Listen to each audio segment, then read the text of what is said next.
Doing cardio can be a real challenge when you've got low back pain. When should you do it? Because you know you should.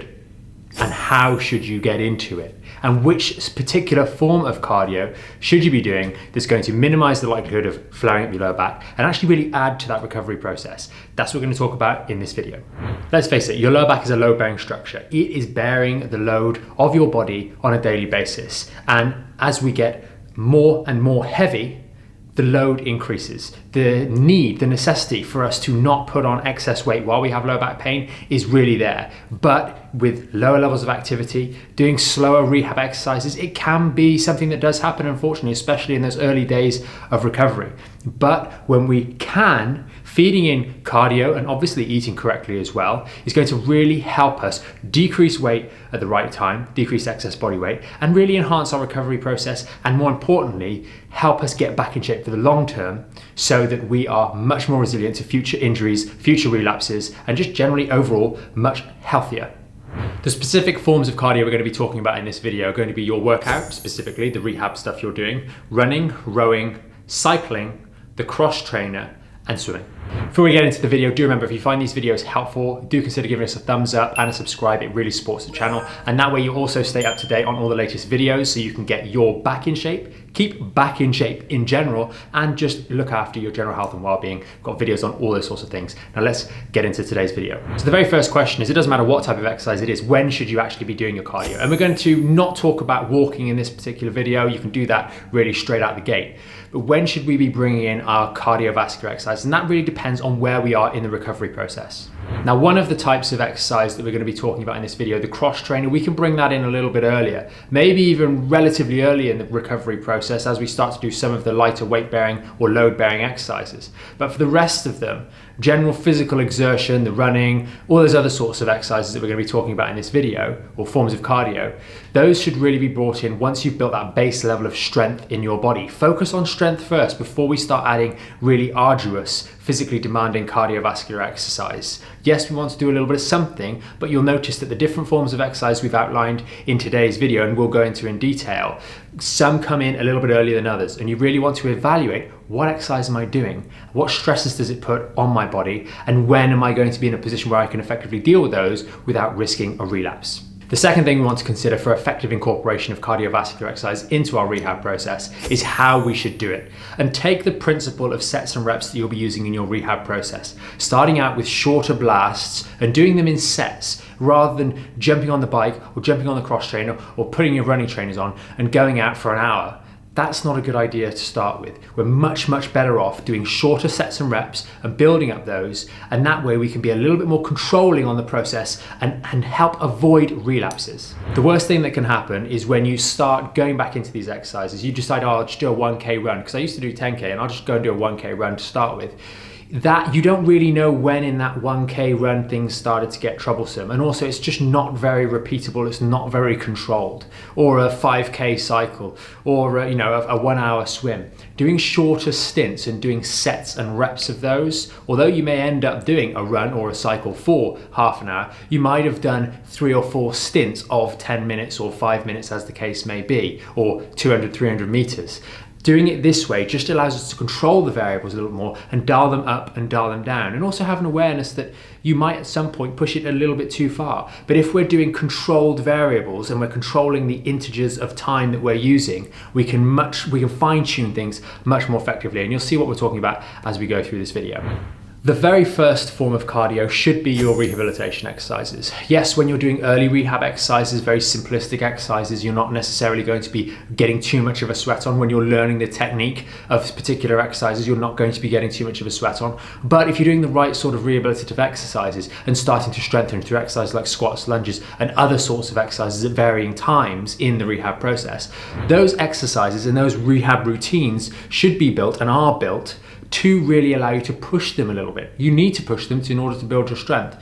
But in doing so, you will get a bit of a cardiovascular workout. And we know this because people using things like Apple Watches and Fitbits to measure their heart rate as they're doing these workouts, they see, hey, this is actually a cardio workout as well as a workout that I'm doing to rehabilitate and strengthen my back. So your workout, your rehab, can form at least the very first and very early building blocks of a cardio component.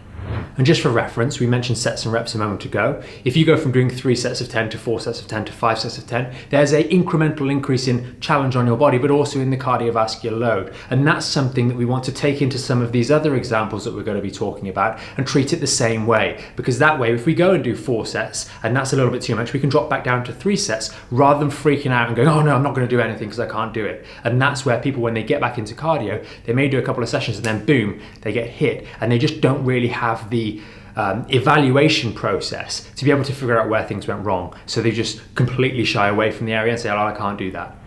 The next one, I've picked this one, the cross trainer, or the elliptical machine, because it's very, very easy to use, and we can probably bring this one in a little bit earlier compared to all of the others. And the reason being, we're in an upright position. Now, a lot of the elliptical and cross-trainer machines have the arms. We wouldn't want to use the arms in these because it just adds another level of torsion. But if we want to get pure cardiovascular and get a little bit of movement, having our hands on the central fixed handlebars is a great way to do this exercise. The nice thing about the cross trainer is we can set the same time and just put it on the lowest resistance or a very low level resistance depending on the machine that you're using, and we can go for 5 minutes, jump off, give yourself a few moments, jump back on, or we can do 5 minutes twice or 7 minutes twice. We can start to build up the intensity there on the cross trainer, which is something that is very, very easy. It's very low impact, it's very easy to do, there's not too many moving parts, and there's definitely not too much impact going through the spine, which is why this is something that we can use earlier on, very similar to walking, but just in a slightly more, what would the word be? A slightly more intensive manner. You've got the heart rate monitors on most of these, so you can track your heart rate as you're doing the cross trainer. And many people do want to get that cardiovascular work on board a little bit sooner than others. So we want to start doing this, just that itch. It's like, hey, I've got a gym membership, I'm not using it. Hey, can I go to the gym and do a bit on one of the cardio machines? Yeah, use the cross trainer. And you can always do your standard rehabilitation that you would do at home in the gym anyway. Just don't jump in too much. Remember, sets and reps. We also talk, which we won't go into too much detail in this video, about treat protocol. Test something new. Rest for the day. Give yourself just a normal day. Don't do too many things. Don't test multiple things at the same time. Evaluate the next day how things have been. How's your body fared with that new test? Adjust where necessary and say, hey, I was okay, we can carry on this level. Or adjust and say, oh, that was too much, we're going to drop it back down again. And then you can test again in the future. If you want more questions on that, comment, or more comments on the treat protocol, comment in the section below, and we'll be happy to give you a bit more guidance on that. So the nice thing about the cross trainer is we can then build that and scale that really to the end. We can continue to increase the duration that we're on there, increase the intensity that we're on there, increase the level of the machine that we're using as well. So that's a really good one. So the next one is going to be swimming. It's a very interesting one, and one that is often advocated very early on. And the act of swimming, being in the low gravity environment, is quite often very relieving for a lot of people. The main concern with swimming comes really in two areas, one early on and one later on. Unlike the cross trainer, we can do that all the way through, and some of the other ones we can do later on instead of early on. With the swimming, the real challenge when you're earlier on in the rehab process is you're maybe not so strong. And the process of contorting your body to get in and out of a tight swimming costume before some arguably good exercise and after some arguably good exercise can be something that bothers people enough. They struggle enough to get their socks on, let alone taking everything off, putting the swimming costume back on, then drying yourself. The actions associated with swimming, even though swimming in the early stages of a back problem can actually be really helpful, the actions of getting into the swimming pool can be sometimes unadvisable or can be an area for problems to develop. You slip on the side of the pool, you're already in back pain, so you're walking tentatively, a little 5-year-old comes running past and whoa, there we go, and the back's gone. It's just not really worth the risk factors in a lot of cases. And at the end of the day, if you're willing to go over to the swimming pool and go down there to do swimming, why not just go into the gym and do the cross trainer if you really want to get that cardio done? Now, when it comes to swimming later on in the rehab process, you're actually doing pretty well. You've made a lot of strengthening progress. The main critique about swimming here is that it's off weight bearing. So you're not benefiting from gravity. Later on in a rehab process, we want gravity to come through the spine. We need the load of gravity to come through these tissues, the discs, the bones, the joints, going down into the hips as well, so that it stimulates that awareness that we actually do need to get a bit stronger. We've got this compression going through the body that the body will respond in kind to. And later on in the rehab process, when we're actually doing pretty well and we're really working on our strength, swimming isn't really enhancing that process. Although from a cardiovascular point of view, you may find your swimming pretty good. It's stimulating the cardio only. So if you really do like it, that's perfectly fine. Go for your swims later on, work hard, get a good sweat on, and really work that cardiovascular system. But do understand, it's just missing out that component of load through the spine. So it's not going to be quite as good in that regard as some of the other options. Rowing is a tough one. It's a great cardiovascular workout. It's incredibly tiring, but the real flaw with this one is the repetitive roundedness. Most of us injure our back going round forwards or loading into a rounded position as we are lifting something or bending down to put our socks on or putting something in and out of the car. It tends to be that rounded posture, and repetitively doing that rounding as we would do whilst we're rowing is just something that's not necessarily that good. And we always have to evaluate when we're looking at what form of cardio we're going to do. Why are we doing it? Do we really love rowing, or are we just looking at something that's going to get a cardiovascular stimulation, in which case maybe there are some other options that are better. But if we are going to choose rowing, then the really important things here, and you could really put some good work in here, is that we maintain a neutral lordosis. We maintain a neutral spine. We bend as we're going forwards. We are pivoting from our hip sockets. Our hips are moving into flexion and then back into a degree of extension. Now, hips are moving into flexion and extension. If I show you on the spine what I'm talking about.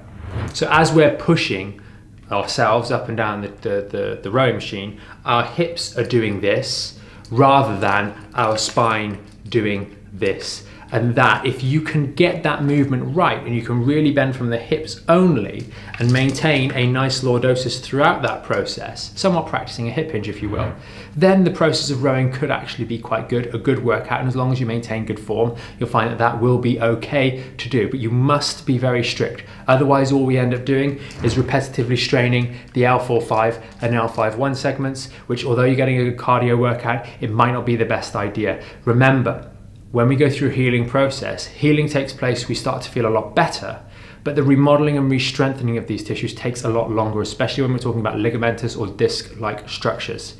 Those take a lot longer, and they will often be weaker long before you're actually, or long after you're pain-free.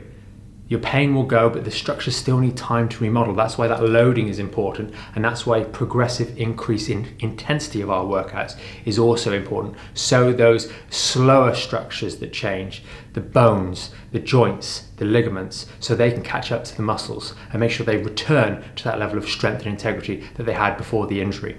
Cycling is another similar one.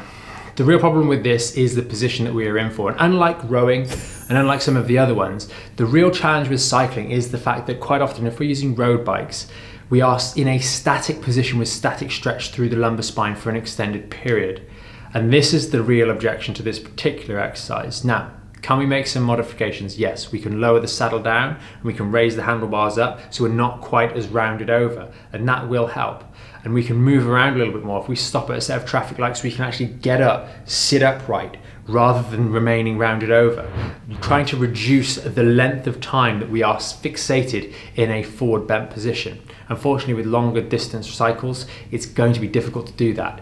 That being said, there's no reason you couldn't potentially jump into one of the velodromes and go around those and do sets and reps there where you're working pretty hard, and then give yourself a moment, because that would work around that long-standing hold on the ligaments. Let me explain. When you go into the position that you're in cycling, there's going to be a stretch through these ligaments because we are in that position. It's next to impossible, and we can imagine, unless we really pivot ourselves into that particular position there, but think about what the saddle's in contact with if we're in that position, not going to be very pleasant. So the reality is we're probably going to be something like that, even with the best of intentions, and that's going to put strain through here. Now, if we're later on in the recovery process, being like this for a couple of minutes isn't going to be the end of the world, because we're not going to get any change in the ligaments. But if we're like this for 20 minutes, 30 minutes, an hour, 2 hours, maybe even 3 hours at a time, without really changing the position and coming back up to upright, we're going to allow a process called ligamentous creep to occur. And that is going to have a negative impact on the stability of these segments, most notably in the lower sections of the lumbar spine, quite often the segments that are injured in the first place. If we do really want to do cycling, we really enjoy it, doing shorter, sharper sprints in a shorter time frame is going to be helpful. Lowering the saddle is going to be helpful. Raising the handlebars is going to be helpful. And perhaps if we just like cycling for the sake of the social, going out, seeing the sights, we live in a nice area, then having a more ergonomic bike will certainly get around a lot of the criticism of a road bike, because the posture that you're in on much more sort of a mountain bike style bicycle is going to be much easier to sit in a fundamentally rather good position. And that is what I would really aim for if we are going to get into cycling. That sort of approach is going to be much better for your back in the short, medium and long term. So if you are going to be doing road cycling, then definitely want to be doing things like the towel afterwards, immediately afterwards. We want to think about these things and really trade them off. Why are we working out in general? That's always a good thing to think about if we're going beyond back pain. If we're working out now to keep our back healthy for the long term, then really reevaluate which specific exercises out of the ones we've mentioned today you really want to get into. And do we need to do those, or could we just stick to our rehab protocol and up the intensity there to get our cardiovascular burn? But if we're doing some of these activities, rowing, cycling, running, because we like doing them, because they give us fulfillment, then we need to acknowledge that, and maybe that there are some challenges and some risks that are associated with that, and then do our best to mitigate against those. That's the important thing to consider. Why are we working out, and why are we doing cardio? And if it's just for our general health, choose the best one for your back. If there's enjoyment there, then we need to have a discussion about the trade-offs. And if you don't know what I mean about the towel, there'll probably be a link above my head, probably over there, which will be able to tell you more, and you can learn about how to do this great exercise to maintain the lordosis really easily from home. The final one is running. You've got inside or on the treadmill, and you've got outside. We'll discuss both options because they're both relevant. One has a little bit of an advantage over the other in some respects, and the other in opposite respects. Rowing, cycling and running are the ones that we want to feed in a little bit later on, mainly because we want to build a bit more strength before we do so. The thing with running is that you have to be acknowledging is that there is just this happening for thousands of times. If we're going on a slightly longer run, if we're talking about 1K, 2K, 3K, how many thousand steps, thousand impacts are going through the lumbar spine? So we want to do it with good technique. The very first thing to consider when we're running is going to be running a little bit faster is better than plodding. And going back to those sets and reps is really, really important. Now this is easier to do if you're on the treadmill, because you can literally set it up and you can do 2 minutes on, 2 minutes off. You can do 400 meter runs and then 400 meters rest. You can do 200 meter runs, 200 meters rest, or 100 meter runs and 100 meters rest. And you can set the speed at which you're going. So we can be very, very granular over the control. And we can say, right, we'll start at 100 meter runs and we'll do them with a minute's rest. And then we can move up to 200 meter runs or 150, or we can do more 100 meter runs, maybe do 3, 4, 5 sets instead of 2 or 3 sets. We can really get some good control. You can do exactly the same thing outside with a stopwatch and a known distance, so that's okay too. But we want to make sure when we're getting into running, because it is something a lot of people like, if we really do consider the granular detail when we're feeding it back in, especially if we're feeding it back in a little bit earlier to our rehab process. Now, one of the nice things about running, although it's a challenge in the early days, really pertains to the spine. Now, this is the exact opposite situation that we had with swimming. As we're doing running and we're getting those micro impacts going through our body, we're going to be stimulating these discs, we're going to be stimulating the bones, the fundamental structure of our skeletal system and the joints involved. And over time, very slowly, over a long period of time, that is really going to be a benefit, especially if we do it incrementally and steadily increase things rather than peak. It's no good you going, hey, I've just got out of my rehab, I'm ready to get back into running, and you do a couch to 5K in 6 weeks. It's just not going to be a good idea. But if we incrementally build things up over a slow period of time, we give these joints, ligaments, discs, tendons, all of that stuff, chance to adapt and get stronger. Long term, that's actually going to leave you in a better place than if you didn't do it. So the really nice thing about running particularly is that when done over a long period of time, it is going to actually help improve the quality, the durability, the resilience of your structure in a way that maybe isn't challenged through the resistance training alone. Yes, your resistance training is going to do a fantastic job of putting load through the body. But anyone that's been doing resistance training for a long period over the years and then goes immediately into running without having any back trouble will immediately notice that their body isn't quite set up for that repetitive demand, that repetitive impact. Even if they've been lifting huge amounts of weight before, it's just a different kind of stress. And even if we're healthy, a lot of people get caught out and get back pain because they don't observe the fact that just because you're fit in one arena doesn't mean that carries across to others, especially when it comes to weight training going over to running, and quite conversely, running going over to weight training. we need to consider that the body is trained for these things, and some areas are not quite addressed. Like, for example, that repetitive impact from your resistance training. Slowly feeding that in through running will be a help, but it's something that you could very easily overdo too quickly, which is why we bring it back to sets and reps. Sets and reps on all of these cardio forms allow us to control variables. They allow us to build confidence in what we're doing, and they allow us to validate that this level of intensity is okay and it's not damaging my back. And the real reason we get you to do this is because having relapses, because of going back into something that we like to do, getting fit again, doing any sort of exercise, really plagues us up here. It really knocks you back mentally, much more in many cases than it does physically with regards to the injury. And by doing sets and reps, you can build a level of confidence, you can stick to a plan, and ultimately you're going to have more success getting back into the things you love. So to wrap it all up, if I had to give you a recommendation, it would be use your workouts, your rehab workouts, to increase the intensity and get an initial cardiovascular burn. If you want to start adding in something a little bit earlier and you have access to it, a cross trainer is a great option to start allowing you to build a little bit of cardiovascular resistance in a much more low impact environment. And then long term, feeding back in something like running is really going to help you add an angle of your rehab by stimulating those tissues, making them more resilient to that constant impact. That will long term, put together and progressing on all three fronts, really make up the best strategy for you rehabbing and getting your whole body back in shape, not just your lower back. Hopefully you found the video helpful, hopefully you've learned something, and hopefully it's made you consider which sort of rehabilitation or cardio rehabilitation exercises are going to be best for you. If you found this video helpful, and particularly with reference to the running, then there's going to be a video somewhere on the page right now which is going to tell you a little bit more about running in a little bit more detail. Definitely worth checking out. And remember, if you find these videos helpful, consider sharing them with someone else that could do with the knowledge. Consider subscribing to the channel so you don't miss out in the future, and consider giving us a thumbs up because we appreciate your support. See you in another video.